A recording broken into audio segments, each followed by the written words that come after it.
Rebirth of heartless queen episode 33। अपनी shirt उतारकर वो मायरा के ऊपर झुका और उसकी आंखों में झांकते हुए वो एक कातिलाना मुस्कान के साथ, your wish is my command जान, I am yours, only and only yours, and you are mine, only mine, and on your birthday I am your present. यह अभियान का निजी विला था जहां उसके और मायरा के सिवा किसी को भी आने की इजाजत नहीं थी। स्टडी रूम का पूरा माहौल अब गर्मी और जुनून से भर चुका था। दोनों ही एक्सट्रीम पर थे और एक दूसरे को इतनी शिद्दत और पैशन से चाह रहे थे जैसे वे दुनिया को बता रहे हों कि उन पर एक दूसरे के सिवा किसी और का कोई हक नहीं है। उनका प्यार, उनका पागलपन और एक दूसरे को पा लेने की तड़प उस वक्त सातवें आसमान पर थी। वे दोनों एक दूसरे में पूरी तरह खो चुके थे, बाहरी दुनिया की नफरत और साजिशों से दूर, अपने ही बनाए हुए एक जुनूनी संसार में। चमकता सितारा चूहे का चेहरा। अब आगे राठौड़ मेंशन में शाम की चाय का वक्त था। घर के सभी सदस्य हॉल में मौजूद थे और आज दिन भर हुए हंगामे और शोना के साथ हुई घटना पर चर्चा कर रहे थे। सबके बीच मनीष भी बैठा था, पर उसका ध्यान बातों में कम और सानिया द्वारा दिए गए ऑफर पर ज्यादा था। मनीष ने जब ठंडे दिमाग से सोचा तो उसे इसमें अपना ही फायदा नजर आया। वह जानता था कि अगर सानिया की शादी विक्रम से हो जाती है तो सानिया का मुंह हमेशा के लिए बंद रहेगा। साथ ही विक्रम जल्द ही सहाय साम्राज्य का अगला वारिस बनने वाला है। मनीष की लालची आंखों में अब राठौड़ ही नहीं बल्कि सहाय प्रॉपर्टी पर भी कब्जा करने के सपने तैर रहे थे। अचानक सन्नाटे को तोड़ते हुए मनीष ने अपने पिता राम जी की ओर देखा और शांत लेकिन गंभीर आवाज में कहा, मनीष, डैड, मैं सोच रहा था कि क्यों न अब सानिया और विक्रम की शादी कर दी जाए। उनकी सगाई हुए भी काफी वक्त हो गया है। मुझे लगता है अब इस रिश्ते को आगे बढ़ा देना चाहिए। आप क्या कहते हैं? मनीष की बात सुनते ही हॉल में सन्नाटा छा गया। गीता जी, मनीष की पत्नी, सानिया का नाम सुनते ही उनके दांत भींच गए। उनका बस चलता तो वह सानिया को अपने हाथों से खत्म कर देती, लेकिन मनीष की दी हुई धमकी उनके कानों में गूंज रही थी। मनीष ने साफ कहा था कि अगर उन्होंने मुंह खोला तो वह उन्हें और गौतम को मार देगा। ममता के हाथों मजबूर गीता जी चुप रहने पर विवश थीं। गौतम गीता जी जिसे मासूम और खतरे में समझ रही थी, वो असल में इतना सीधा नहीं था। वह शांत रहकर सब देख रहा था।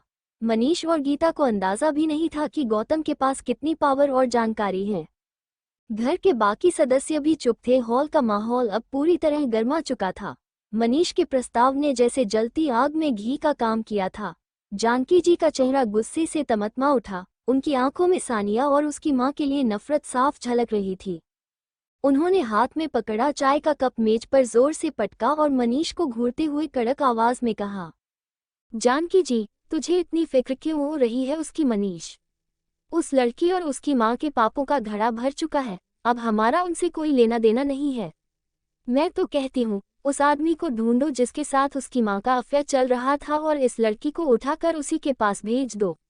आखिर उसे भी तो पता चले कि उसने कैसी औलाद पैदा की है। जानकी जी की बातों में बरसों का दबा हुआ अपमान और कड़वाहट थी। तभी पास बैठी दीपा जी ने अपनी राय रखी, जिससे कमरे की टेंशन और बढ़ गई। दीपा जी, मम्मी जी, क्या आपको वाकई लगता है कि वो आदमी सानिया को कभी अपनाएगा? क्या उसे नहीं पता होगा कि सानिया और शान उसी के बच्चे हैं? मुझे तो लगता है कि वो जरूर हम राठौड़ों का कोई पुराना और बड़ा दुश्मन, राइवल होगा, वरना किसी की इतनी हिम्मत नहीं कि हमारे घर की दहलीज के अंदर घुसकर ऐसा खेल खेल जाए। दीपा जी की बात सुनकर मनीष के माथे पर पसीने की बूंदें चमकने लगी। उसके चेहरे का रंग उड़ गया। वह अपनी मां की ताकत और उनके नेटवर्क से बखूबी वाकिफ था। वह जानता था कि अगर जानकी जी ने इस मामले की तहकीकात अपने हाथ में ले ली तो वे उस अज्ञात शख्स तक पहुंचने में देर नहीं लगाएंगी। लेकिन उसने तुरंत खुद को संभाला। मनीष जानकी की को देख सफाई देते हुए कहता है, माँ, आप क्यों इन सब झमेलों में पड़ रही हैं? आपको क्या लगता है जिस इंसान ने कुश को धोखा देकर उनकी पत्नी के साथ संबंध रखे वो अब तक इस देश में होगा? मुझे नहीं लगता कि हमें इस पर अपना समय बर्बाद करना चाहिए। और रही बात सानिया की, तो पूरा शहर जान चुका है कि उसका और कविता का इस खानदान से कोई खून का रिश्ता नहीं है। कविता को तो उसके कर्मों की सजा मिल गई, लेकिन उसका बाप। मनीष की बात काटते हुए जानकी जी ने गुस्से में मेज पर हाथ मारा। और उसका वो कमीना बाप सिन्हा पुलिस की गिरफ्त से भाग गया। इतना शातिर है वो इंसान की इस उम्र में भी 10 पुलिस वालों को चकमा देकर गायब हो गया। न जाने किस बिल में छिपा होगा। एक बार मिल जाए तो उसे ऐसी सजा दिलवाऊंगी कि उसे मौत भी नसीब नहीं होगी। जानकी जी की बात सुनकर मनीष के चेहरे पर एक गहरी और शैतानी मुस्कान आ गई, जिसे उसने तुरंत छुपा लिया। उसकी आंखों में वो क्रूरता थी जो किसी ने नहीं देखी थी। मनीष मन ही मन खुद से कहता है, वो सिन्हा, सानिया का प्यारा नाना, जिसे आप ढूंढ रही हैं माँ, वो अब आपको कभी नहीं मिलेगा। बुढ़ा बहुत फड़फड़ा रहा था। 70 साल की उम्र में भी उसे अपनी मौत का डर नहीं था। बस मेरी बर्बादी देखनी थी, तो मैंने भी उसे वो सुकून दे दिया जो कोई नहीं दे सका। मौत का सुकून उसे उसकी बेटी के पास भेज दिया। अब उसकी लाश भी किसी को नहीं मिलेगी। मनीष ने सिन्हा को मार दिया था ताकि उसका कोई भी राज बाहर न आए। उसने अपने चेहरे पर झूठे अफसोस के भाव लाए और अपने पिता की तरफ देखा। मनीष, चिंता मत कीजिए मोम डैड, पुलिस उसे ढूंढ लेगी। लेकिन इन सब में सानिया की तो कोई गलती नहीं है।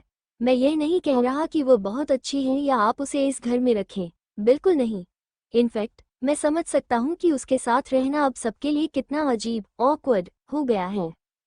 पहले शान का सच और अब ये पता चलना कि वो राठौड़ खून है ही नहीं। कोई भी उसके साथ कंफर्टेबल नहीं है। इसलिए मैं कह रहा हूँ कि उसकी शादी विक्रम से कर देनी चाहिए।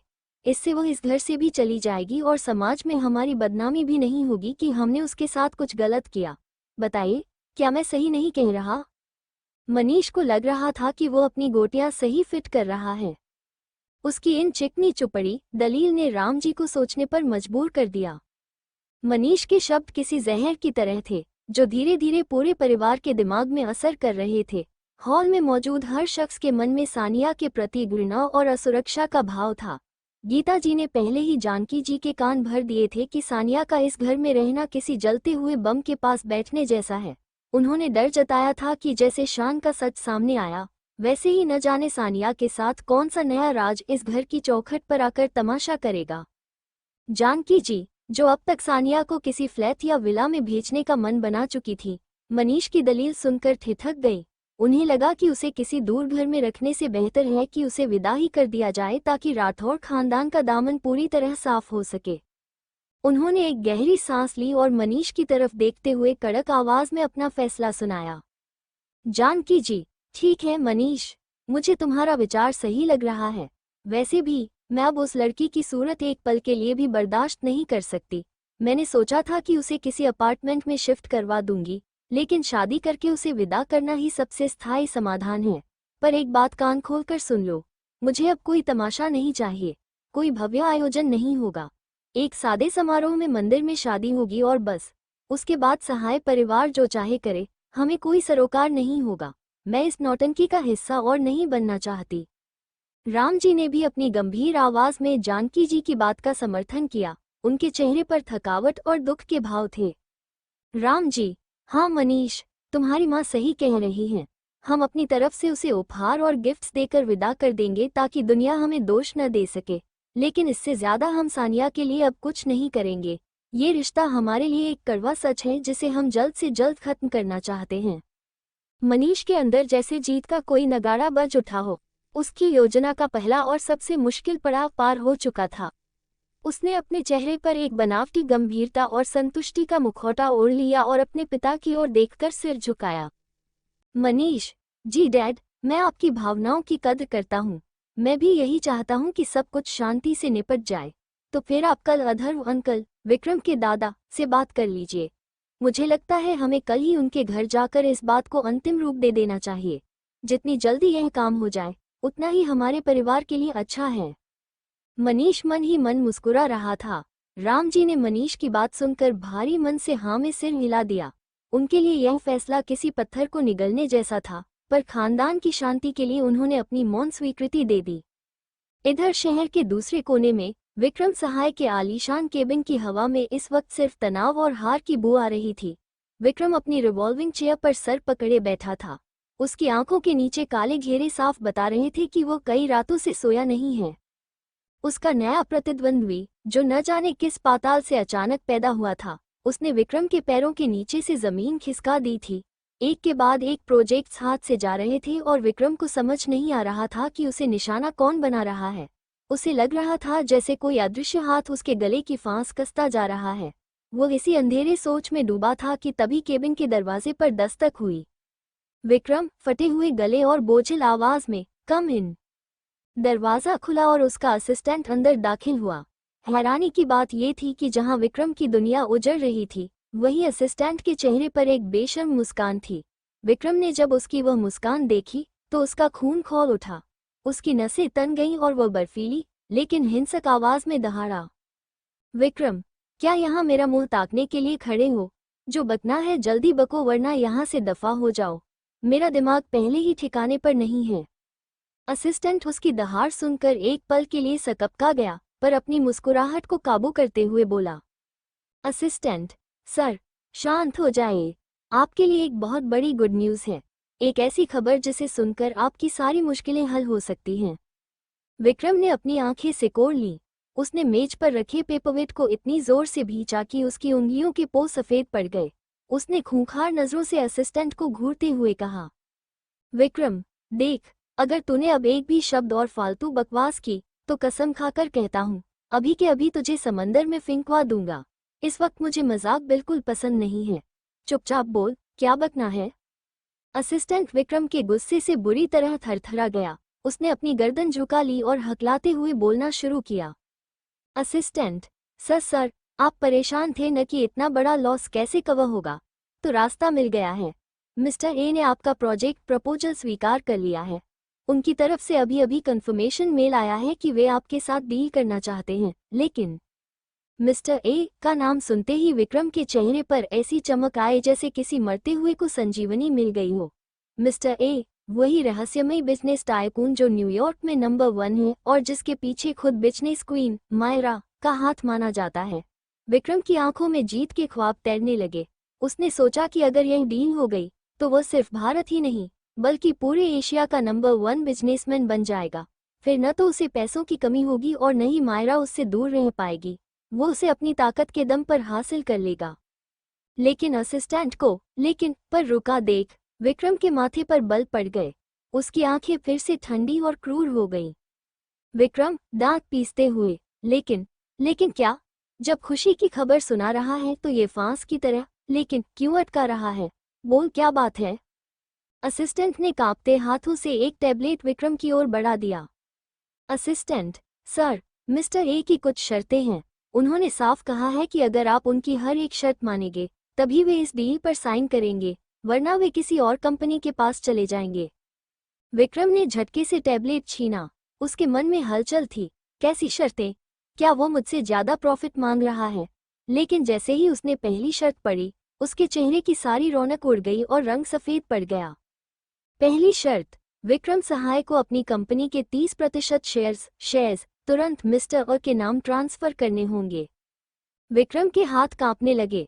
30% शेयर का मतलब था कि कंपनी का एक बड़ा हिस्सा और बोर्ड ऑफ डायरेक्टर्स में बड़ी ताकत सीधे मिस्टर ए के हाथ में चली जाएगी।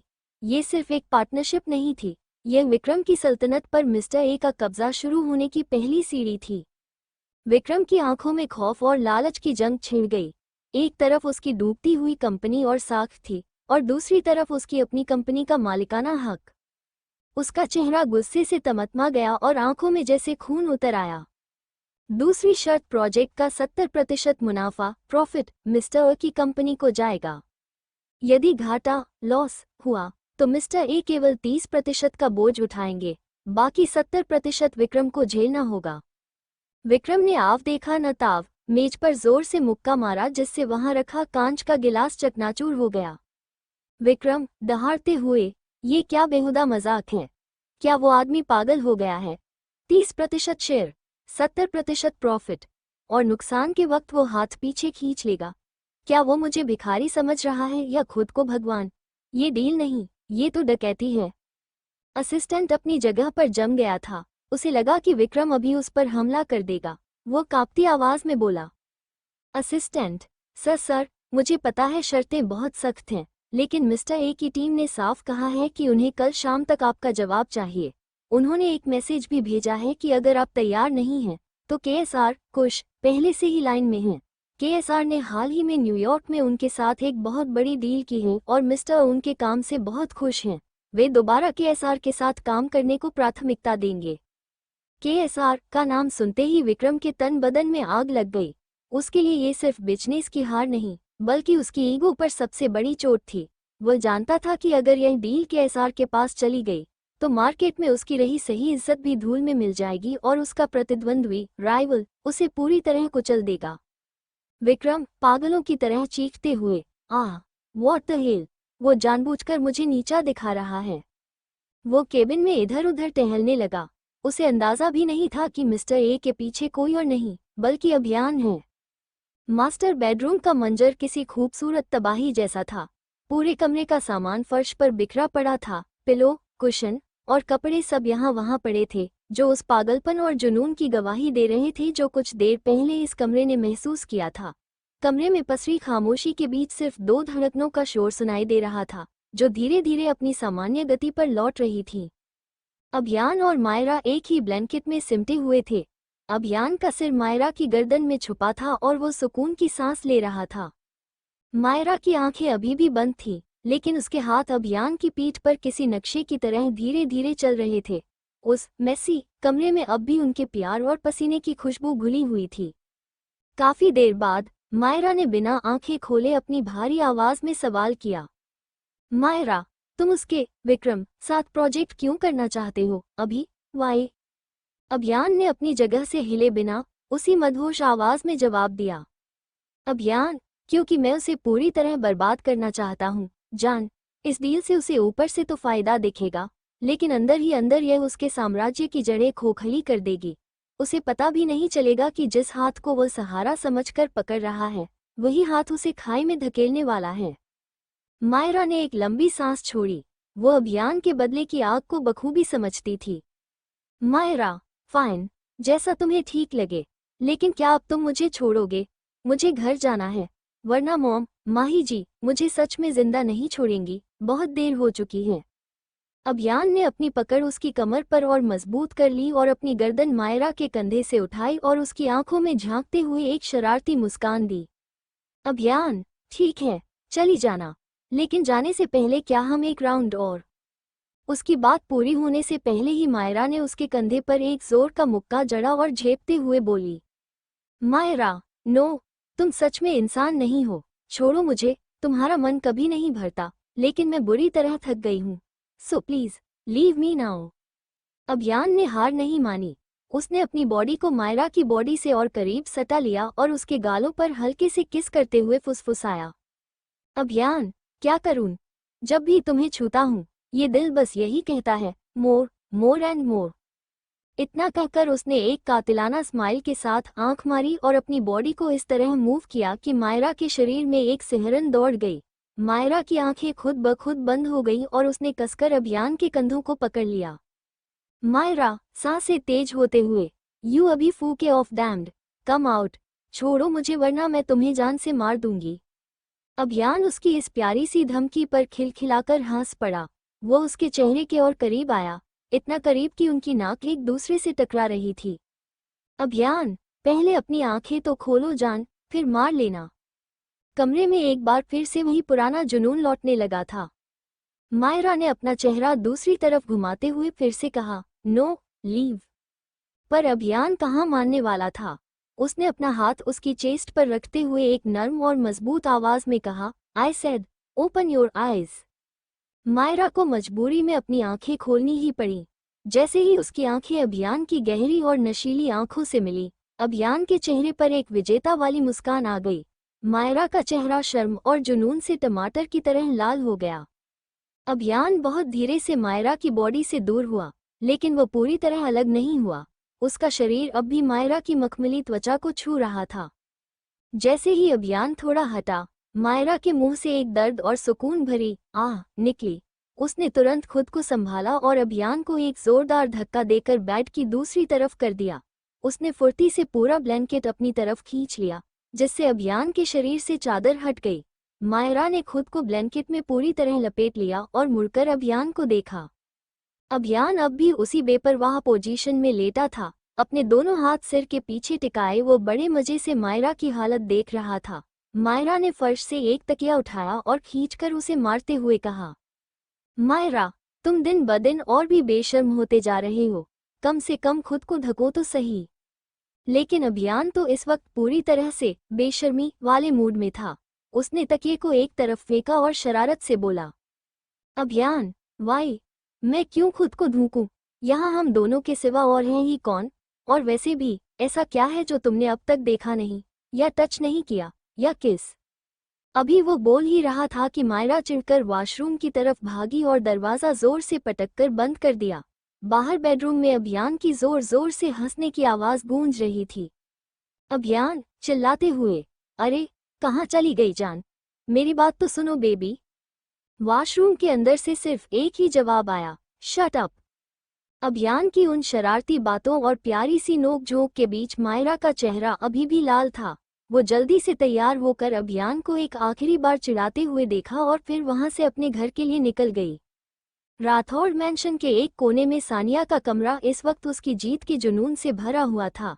सानिया पागलों की तरह कमरे में नाच रही थी। उसके चेहरे पर एक ऐसी चमक थी जो किसी को भी डरा दे। उसे खबर मिल चुकी थी कि मनीष ने अपना जाल पूरी तरह बिछा दिया है और कल सुबह दादा दादी, राम जी और जानकी जी खुद चलकर सहाय मैंशन जा रहे हैं उसकी और विक्रम की शादी का सौदा करने। सानिया आईने के सामने खड़ी हुई, अपने बिखरे बालों को संवारा और अपनी ही परछाई को देखकर एक जहरीली मुस्कान के साथ बड़बड़ाने लगी। सानिया, वाह मिस्टर मनीष, वाह, वाकई काफी शातिर निकले आप, मानना पड़ेगा। फिर उसने हल्का सा ठहाका लगाया और अपने सिर पर हाथ मारते हुए आगे कहा, शातिर तो आप होंगे ही, तभी तो इतना बड़ा गेम खेल रहे हैं। मैंने कभी सपने में भी नहीं सोचा था कि आप, जो मेरे सगे बाप हैं, इतनी बखूबी से इस राज को सालों तक छुपाए रखेंगे। अपनी एक एक चाल आपने शतरंज के खिलाड़ी की तरह चली है, कमाल है। लेकिन सानिया की आंखों में अचानक एक ठंडी चमक उभरी। वो बेवकूफ नहीं थी, वो मनीष के खून की थी, इसलिए उसकी फितरत को अच्छे से जानती थी। सानिया, गंभीर होते हुए, पर मैं ये भी जानती हूँ कि आप जितने शातिर हैं, उतने ही खतरनाक और लालची भी हैं। अगर आप मेरी शादी इतनी आसानी से विक्रम से करवा रहे हैं, तो जरूर इसके पीछे आपने अपना कोई बहुत बड़ा मकसद देखा होगा, वरना आप बिना अपने फायदे के तो किसी को पानी भी न पिलाएं।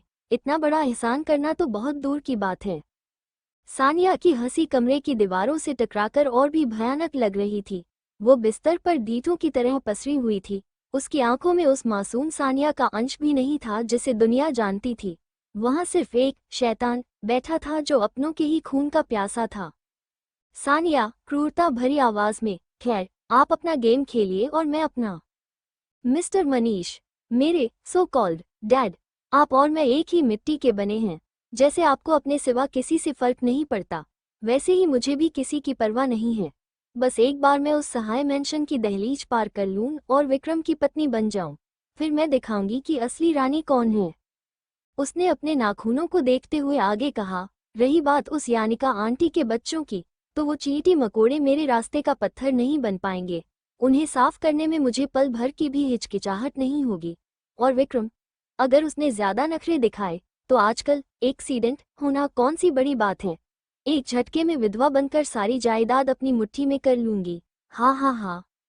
उसकी हंसी में एक अजीब सा पागलपन था। वो अपनी सत्ता के नशे में इतनी अंधी हो चुकी थी कि उसे अपने अंजाम का अंदाजा भी नहीं था। तभी उसके फोन की रिंगटोन बजी। सानिया ने झटके से फोन उठाया और स्क्रीन पर निखर का नाम चमकते ही उसके होठों की शैतानी मुस्कान और गहरी हो गई। उसने बड़े लाड़ और बनावटीपन से कॉल रिसीव किया और फोन कान से लगाते हुए अपनी आवाज को एकदम कोमल और हस्की बना लिया। सानिया, हेलो बेबी, कैसे हो तुम? उसने फोन पर अपनी आवाज को और भी ज्यादा मदहोश किया। सानिया, अच्छा, अभी मिलना है? लेकिन बेबी, मैं तो घर पर हूँ और इतनी रात हो गई है। अच्छा अच्छा बाबा, समझ गई। तुम बुलाओ और मैं न आऊँ? मैं अभी आती हूँ। I am coming baby. Phone पर एक फ्लाइंग किस देते हुए उसने कॉल काटा और आईने के सामने खड़े होकर खिलखिलाकर हंस पड़ी। सानिया, वाह सानिया, तेरे हुस्न का जादू तो बड़े बड़ों को घुटनों पर ले आता है। अब इस निखर को ही देख लो, कैसे तड़प रहा है मेरे लिए। वैसे भी आज मैं बहुत खुश हूँ और सेलिब्रेशन तो बनता है। बहुत दिन हो गए किसी के साथ फन किए हुए। उसने अपने वार्डरोब से एक सिल्वर कलर की बेहद बोल्ड और रिवीलिंग ड्रेस निकाली। कुछ देर बाद जब वो वॉशरूम से बाहर निकली तो उसका हुलिया किसी को भी गुमराह करने के लिए काफी था। वो ड्रेस इतनी छोटी थी कि उसकी जांघों से भी ऊपर जा रही थी और उसका क्लीवेज साफ झलक रहा था। डार्क बोल्ड मेकअप और अपनी बॉडी को नुमाइश करती उस ड्रेस में वो खुद को निहारते हुए मुस्कुराई। Sania, oh my God, Sania, तू कितनी हॉट लग रही है।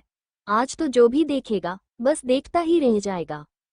वो दबे पांव बिल्ली की तरह बिना आहट किए राठौड़ मेंशन से बाहर निकल गई। उसे लग रहा था कि वो सबको चकमा दे चुकी है, लेकिन वो भूल गई थी कि मायरा की चील जैसी निगाहें सब जगह रहती हैं। राठौड़ मेंशन के एक हिस्से में जहां साजिशों का जहर घुल रहा था, वहीं दूसरी तरफ केएसआर कुश के मास्टर बेडरूम में एक बहुत ही खूबसूरत और सुकून भरा नजारा था। आज इस कमरे की रौनक बदली हुई थी। मायरा, जो बाहर की दुनिया के लिए एक बेरहम और तेज तर्रार इंसान थी, आज अपनी माँ माही की गोद में एक नन्ही राजकुमारी बनी बैठी थी। माही जी अपनी लाडली को अपने हाथों से निवाला खिला रही थी। मायरा ने अपनी जिंदगी में कभी वो बचपना नहीं जिया था जहाँ बच्चे अपने माँ बाप के साथ बेफिक्र होकर मस्ती करते हैं, पर आज उसका मन भी वही सुकून महसूस करने का था। उसके चेहरे पर इस वक्त कोई मुखौटा नहीं था, वही मासूमियत और वही प्यारी मुस्कान। वो माही जी की बातों का जवाब दे रही थी और बड़े प्यार से खाना खा रही थी। उधर बिस्तर के दूसरे कोने पर केएसआर कुश साहब अपनी फाइलों में डूबे हुए थे। उन्होंने आंखों पर अपना गोल्ड फ्रेम चश्मा लगाया हुआ था और काम में इतने मशगूल थे जैसे उन्हें कमरे में अपनी पत्नी और बेटी की मौजूदगी का एहसास ही न हो। सच तो ये था कि माही और मायरा ने मिलकर उन्हें पूरी तरह इग्नोर कर दिया था। जब मायरा का खाना खत्म हुआ तो माही जी प्लेट रखने के लिए कमरे से बाहर चली गई। मायरा अब बिस्तर पर सीधी लेट गई और शरारत भरी नजरों से अपने डैड को देखने लगी, जो अब भी फाइलों में खोए थे। कुश ने अपनी बेटी की इस बचकानी हरकत को महसूस किया। उन्होंने धीरे से अपना चश्मा उतारा और मेज पर रखी घड़ी की ओर देखा। रात के 11:30 बज चुके थे। केएसआर अपनी गहरी और रौबदार आवाज में, तुम्हें अपने रूम में नहीं जाना। इट्स ऑलमोस्ट 12 हो क्लॉक 12 बजने वाले हैं। तभी माही जी कमरे में वापस आ जाती हैं। मायरा अपने डैड की बात सुनकर चिढ़ते हुए अपनी आंखें छोटी करती हैं और लाड़ में शिकायत करते हुए कहती हैं, मायरा, डैड, आपको हमेशा मुझे कमरे से भगाने की क्यों पड़ी रहती है। मैं आपकी बेटी हूँ और इस कमरे पर मेरा भी हक है। आज मैं अपने कमरे में नहीं जाऊंगी, आज मैं अपनी मोम के साथ यहीं सोऊंगी।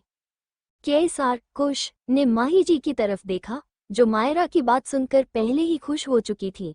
कुश ने मायरा को चिढ़ाते हुए कहा, देखो, तुम मेरी पत्नी के बारे में बात कर रही हो और अब तुम छोटी बच्ची नहीं रही जो इनके साथ सोओगी। सो गो टू योर रूम, अपने कमरे में जाओ। मायरा ने तुरंत अपना मुंह बना लिया और बड़ी ही मासूम नजरों से अपनी मॉम की तरफ देखा। माही जी का दिल अपनी बेटी की उन नजरों को देखकर पिघल गया। इस वक्त मायरा बिल्कुल वैसी ही लग रही थी जैसी वो 3 साल की उम्र में हुआ करती थी, वही मासूमियत और वही शरारत।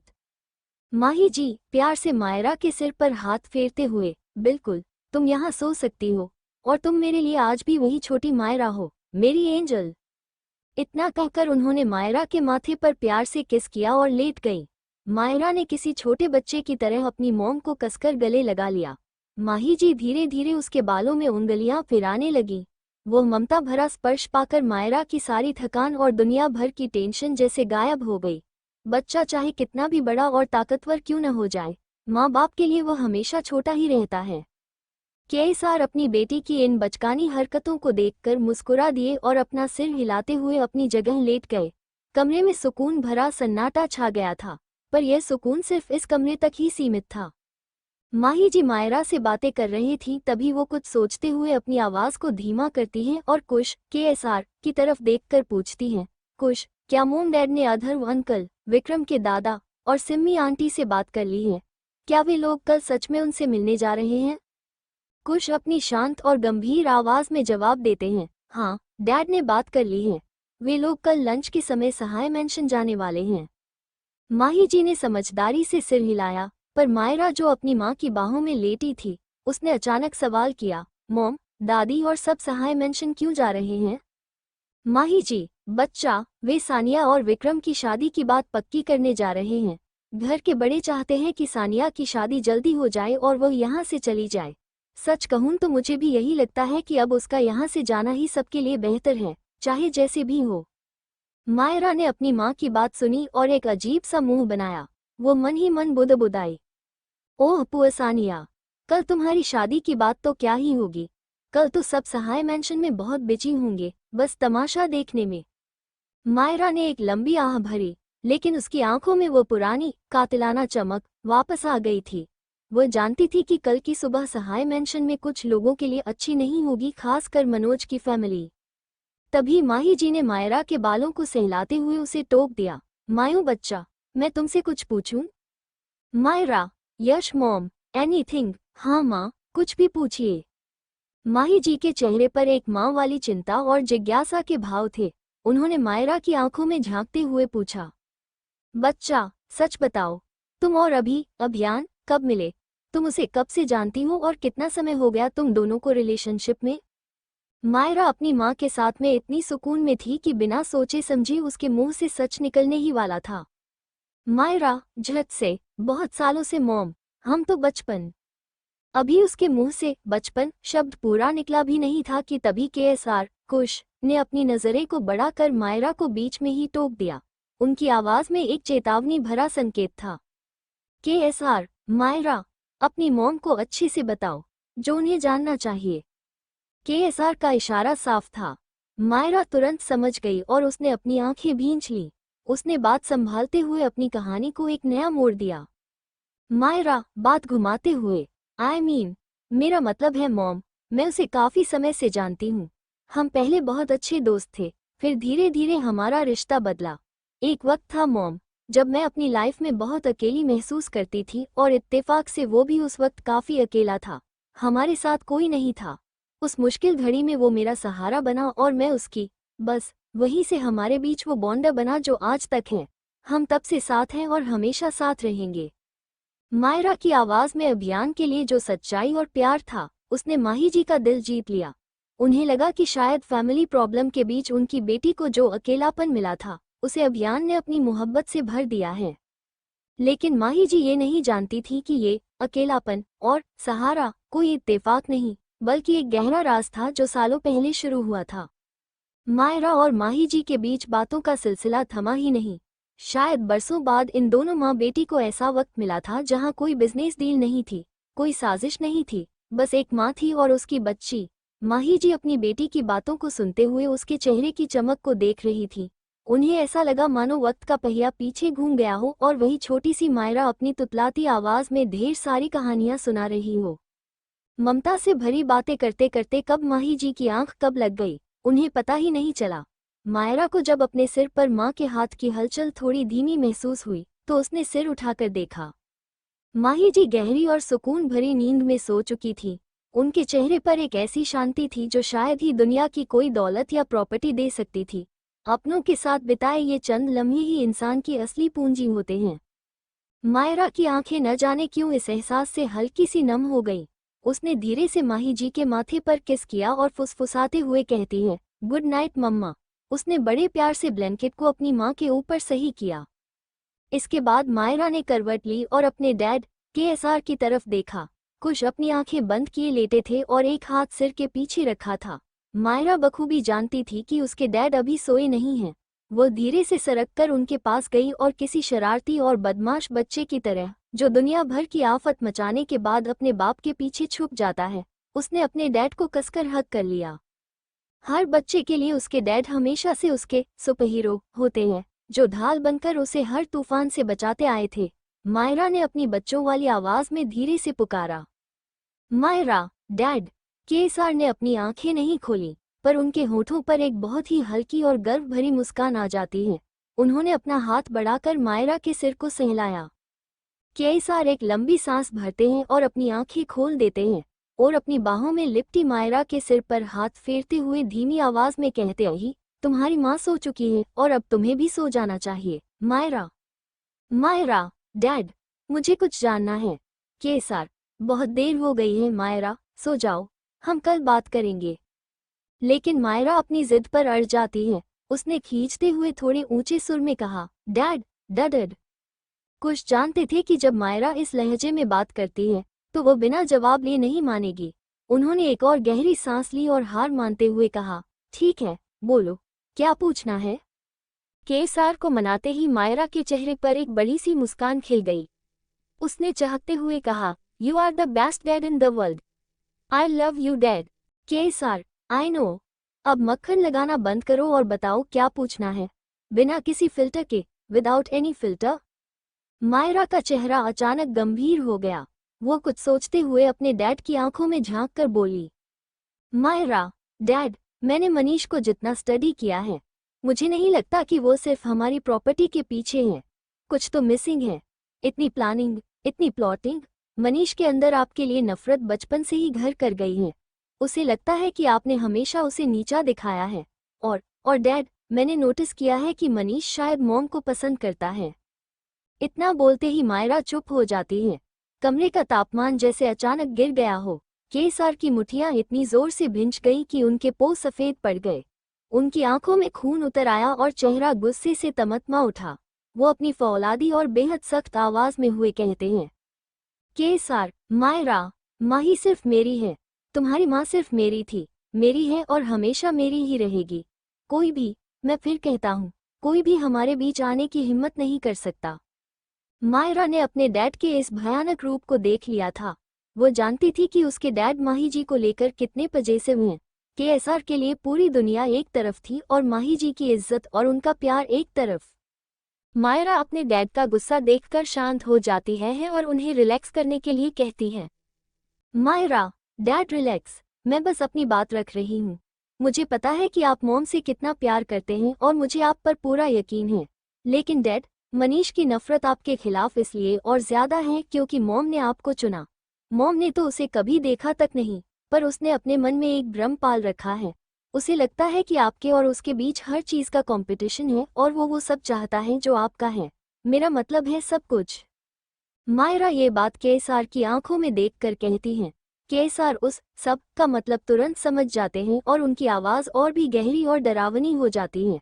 वो कहते हैं, केएसआर, जो मेरा है वो सब सिर्फ मेरा रहेगा, सिर्फ मेरा। केएसआर की बात सुनकर मायरा के चेहरे पर एक शैतानी मुस्कान आ जाती है और वो कहती हैं, या ऑफ कोर्स। इतना बोलकर वो रुकती हैं और फिर आगे कहती हैं, हाँ, तो हम कहाँ थे? केएसआर, नफरत। मायरा, हाँ, नफरत। तो माइकल को हम सबसे बचपन से ही नफरत है।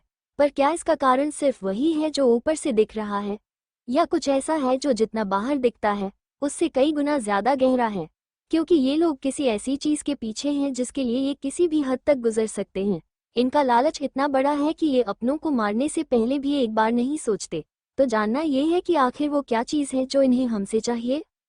मायरा थोड़ा सोचती है और फिर कहती है, मैंने दादाजी के बारे में स्टडी किया, पर वहाँ कुछ भी अजीब नहीं मिला।